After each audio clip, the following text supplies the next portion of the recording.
ಭಗವಂತ ಇಷ್ಟು ದೊಡ್ಡ ಬೆಟ್ಟಗಳು, ಅಗಾಧವಾದಂಥ ಸಾಗರ ಎಲ್ಲವನ್ನ ಸೃಷ್ಟಿ ಮಾಡಿದ. ಆ ಸಾಗರಕ್ಕೆ ಅಥವಾ ಬೆಟ್ಟಕ್ಕೆ ಕಣ್ಣು, ಮೂಗು, ಬಾಯಿಗಳನ್ನು ಕೊಡೋಕ್ಕೆ ಸಾಧ್ಯ ಆಗ್ತಿರಲಿಲ್ವ ದೇವರಿಗೆ? ಖಂಡಿತ ಸಾಧ್ಯ ಆಗ್ತಿತ್ತು. ಆದರೆ ಯಾಕೆ ಕೊಡಲಿಲ್ಲ? ಮನುಷ್ಯನಿಗೆ ಯಾಕೆ ಕೊಟ್ಟ?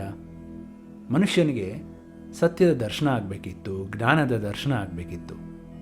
ಹಾಗಾಗಿ ಅವೆಲ್ಲವನ್ನ ಮನುಷ್ಯನಿಗೆ ಕೊಟ್ಟ. ಜೊತೆಗೆ ಆತ್ಮವನ್ನೂ ಇಟ್ಟ.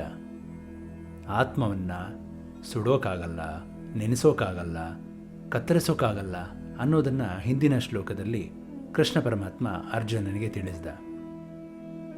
ಇದು ಮುಂದುವರೆದಂತೆ ಭಗವದ್ಗೀತೆ ಅಧ್ಯಾಯ 2 ಶ್ಲೋಕ 26 ಈ ರೀತಿ ಇದೆ.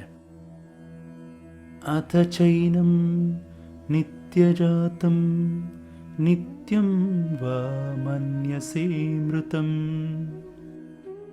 ತಥಾಪಿ ತ್ವಂ ಮಹಾಬಾಹೋ ನೈನಂ ಶೋಚಿತುಮರ್ಹಸಿ.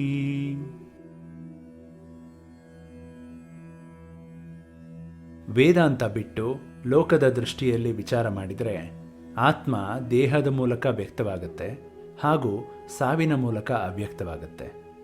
ಹುಟ್ಟು ಸಾವನ್ನು ಮೀರಿ ನಿಲ್ಲೋದು ಯಾವತ್ತಿಗೂ ಸಾಧ್ಯ ಇಲ್ಲ. ಆದ್ದರಿಂದ ಸಾವಿನ ಬಗ್ಗೆ ದುಃಖ ಪಡುವ ಅಗತ್ಯವಿಲ್ಲ. ಮಹಾಬಲಿಷ್ಠನಾದ ನೀನು ಈ ಹಿಂದೆ ಅದೆಷ್ಟು ಯುದ್ಧಗಳನ್ನು ಮಾಡಿದ್ದಿ? ಆಗ ಇರದ ಸಮಸ್ಯೆ ಇವಾಗ್ಯಾಕೆ? ನೀನು ಮಾಡ್ತಿರೋದು ನಿನ್ನ ಕರ್ತವ್ಯವನ್ನು ಅಷ್ಟೇ ಹೊರತು ಇನ್ನೇನನ್ನೂ ಅಲ್ಲ ಅಂತ ಕೃಷ್ಣ ಅರ್ಜುನನಿಗೆ ತಿಳಿಸಿ ಹೇಳ್ತಿದ್ದಾನೆ ಈ ಶ್ಲೋಕದಲ್ಲಿ. ಇನ್ನು ಮುಂದಿನ ಶ್ಲೋಕದಲ್ಲಿ ಕೃಷ್ಣ ಏನನ್ನು ಹೇಳಕ್ಕೆ ಹೊರಟಿದ್ದಾನೆ ಅನ್ನೋದನ್ನು ನೋಡೋಣ ಮುಂದಿನ ಸಂಚಿಕೆಯಲ್ಲಿ. ಅಲ್ಲಿವರೆಗೂ ಎಲ್ಲರಿಗೂ ನಮಸ್ಕಾರ.